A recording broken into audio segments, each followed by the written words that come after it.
Tu ne peux pas quitter cette fête d'indice de libération. Tu dois être libéré ce matin. Tu dois être libéré au nom de Jésus. Tu n'es plus dans la malédiction. Tu n'es plus dans les douleurs familiales. Tu n'es plus oh Dieu dans la pauvreté générationnelle. Tu n'es plus dans les maladies compliquées. Tu n'es plus dans une sorte de maladie qui te met toujours dans la pauvreté. Quand tu as l'argent, les maladies commencent. Quand tu arrives à un projet, le projet ne marche pas. Tu arrives au sommet du projet, tu tombes encore davantage. Dis quelque chose à Dieu. Tu es le prophète de ta vie, le prophète de ton père, le prophète de ta vie, au nom de Jésus. Dis quelque chose. Dis quelque chose. Dis quelque chose. Pas demain, mais aujourd'hui. Dis quelque chose. Pas demain, aujourd'hui. Dans les grandes fêtes, c'est ce grand Dieu-là. Je n'ai jamais vu.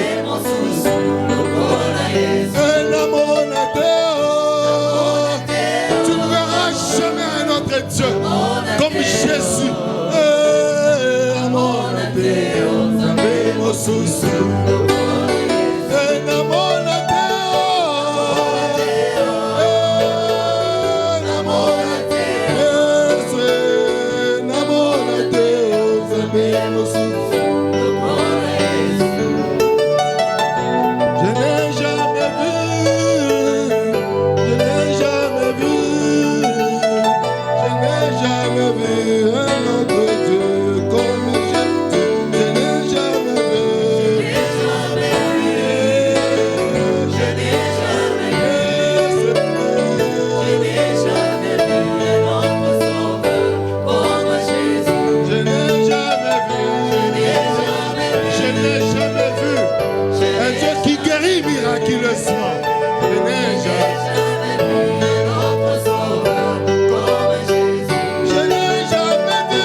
Jésus. En cette journée de feu trop, je proclame que les maladies héréditaires sont tombées au nom de Jésus. En ce grand de feu trop, je proclame que les malédictions générationnelles sont tombées, sont tombées, sont tombées, sont tombées, sont tombées, sont tombées au nom de Jésus. Tu es libre, tu sors de ces lieux libérés de toutes les chaînes. Ah, je dis tu sors libéré de toutes les chaînes aujourd'hui, au nom de Jésus. Amen. Je vais acclamer le Seigneur. Acclamer le Seigneur. Je peux te mettre quelques secondes, on va passer à une autre étape importante.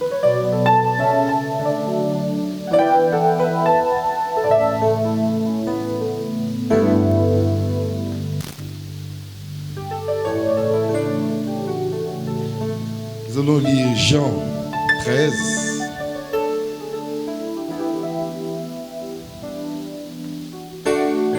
Jean 13.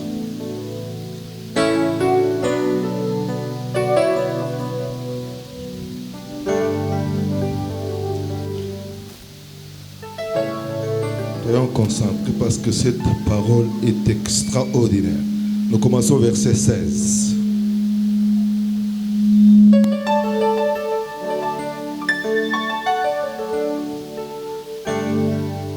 Se mettre debout quelques secondes. S'il vous plaît, quelques secondes, restez debout. La Bible dit ceci. En vérité, je vous le dis, le serviteur n'est pas plus grand que son Seigneur, ni l'apôtre plus grand que celui qui l'a envoyé. Si vous savez ces choses, vous êtes heureux, pourvu que vous les pratiquiez. Ce n'est pas de vous tous que je parle.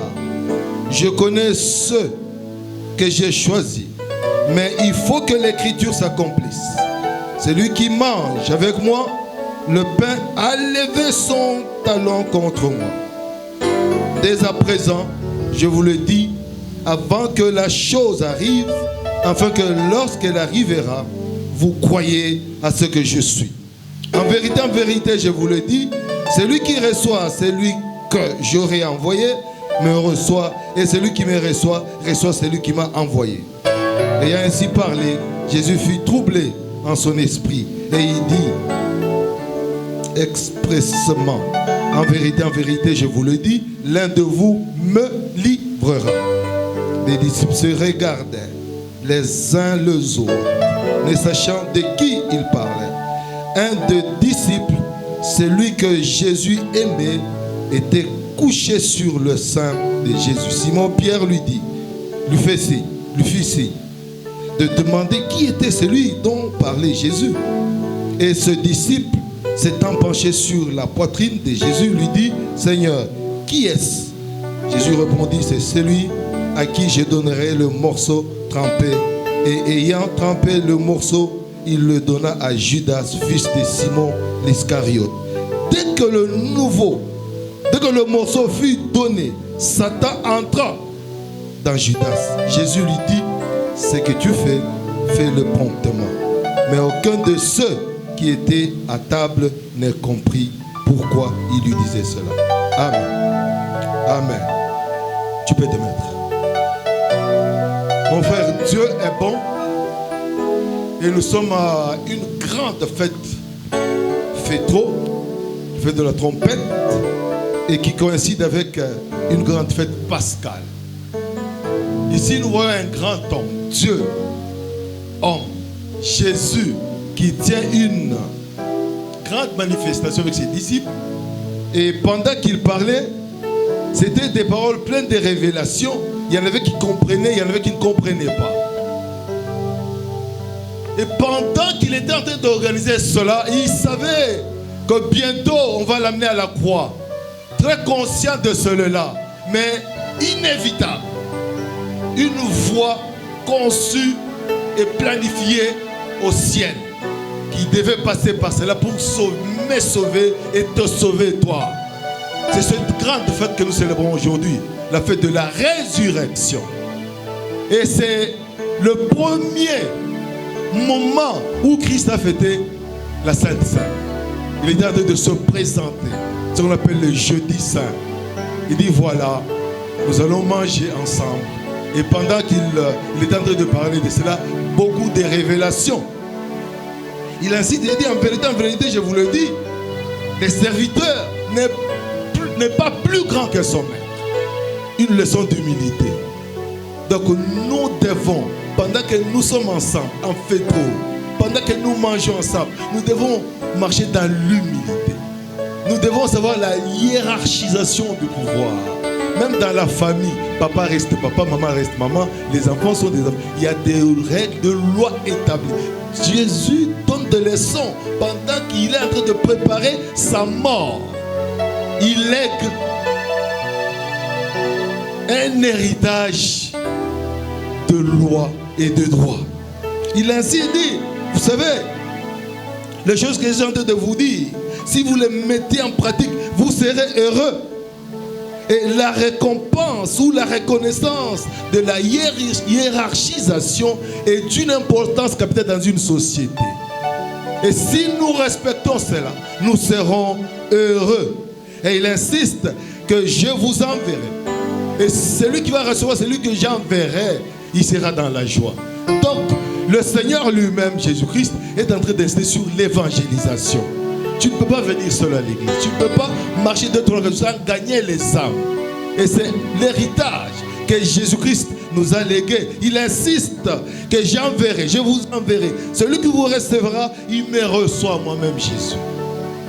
Et pendant même que nous allons célébrer cette grande fête, en train de manger le corps et prendre le sang de Jésus, c'est une grande joie pour toi et une délivrance. Quelque chose va se passer dans ta vie pendant que tu prendras consciencieusement cette sainte scène.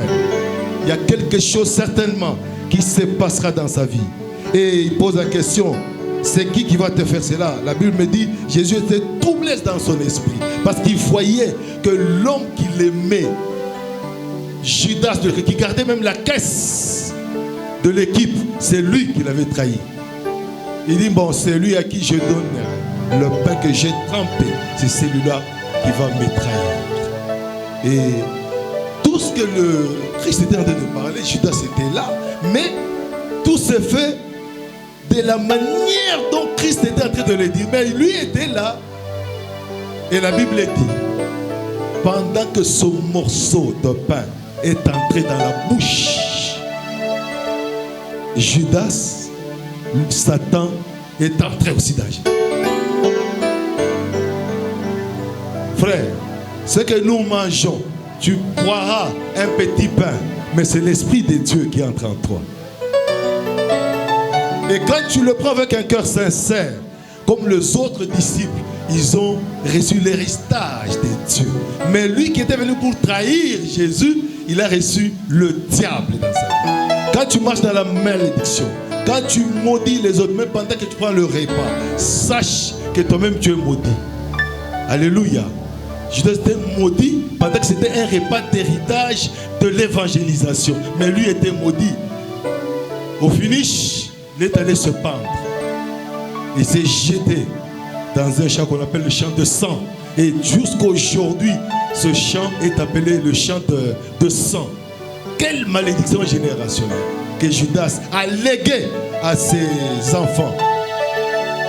Et Christ a accepté de passer par ces chemins. Et au temps voulu, il a accepté de ressusciter et de permettre que ta vie et ma vie soient ressuscitées au nom de Jésus.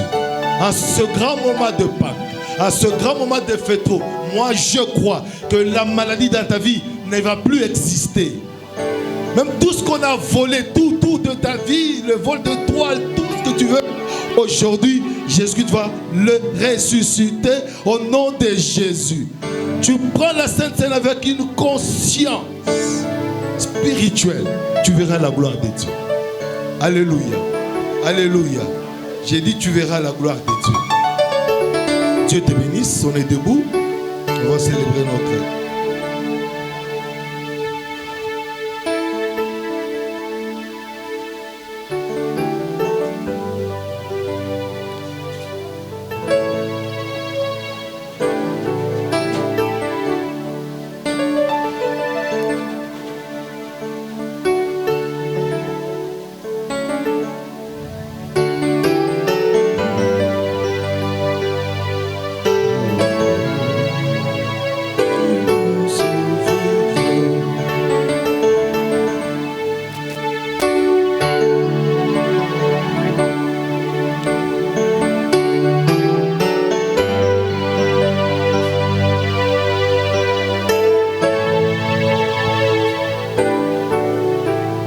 C'est pourquoi celui qui mangera le pain ou boira la coupe du Seigneur indignement sera coupable envers le corps et le sang du Seigneur.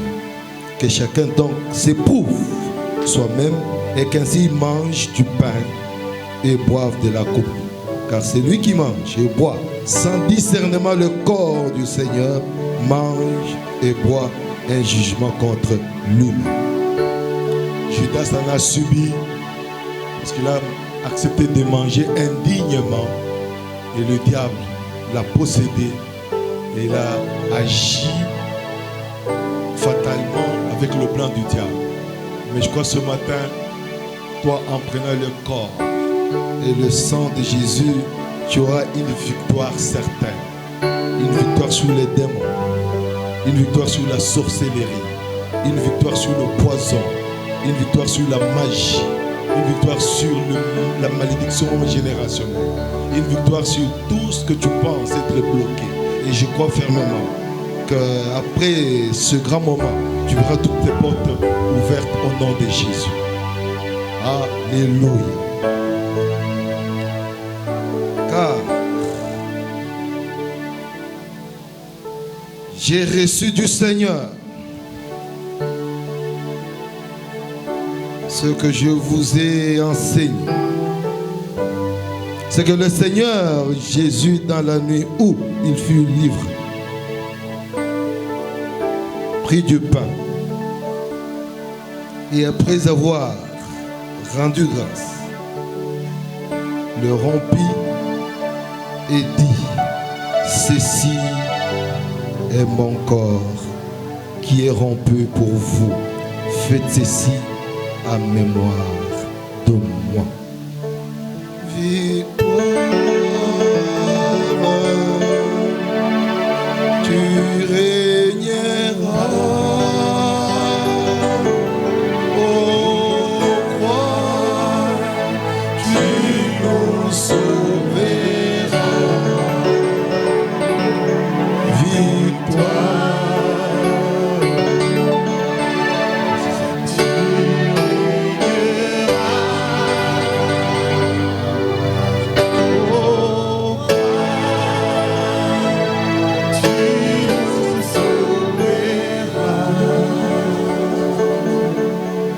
De même, après avoir soupé, il prit la coupe et dit: cette coupe est la nouvelle alliance en mon sang. Faites ceci en mémoire de moi, toutes les fois que vous en boirez. Car toutes les fois que vous mangez ce pain et que vous buvez cette coupe, vous annoncez la mort du Seigneur jusqu'à ce qu'il vienne. Je proclame que le sang de Jésus parle sur ta vie. Je proclame que le sang de Jésus proclame la victoire dans ta vie. C'est le sang qui parle mieux que le sang d'Abel les justes. Tous les sangs de malédiction, de poules, des chèvres, des animaux qu'on a eu à verser sur toi, aujourd'hui, le sang de Jésus parle mieux que ce sang-là. Tu es libéré au nom de Jésus. Tu es libéré au nom de Jésus. Tu es libéré au nom de Jésus. Victoire.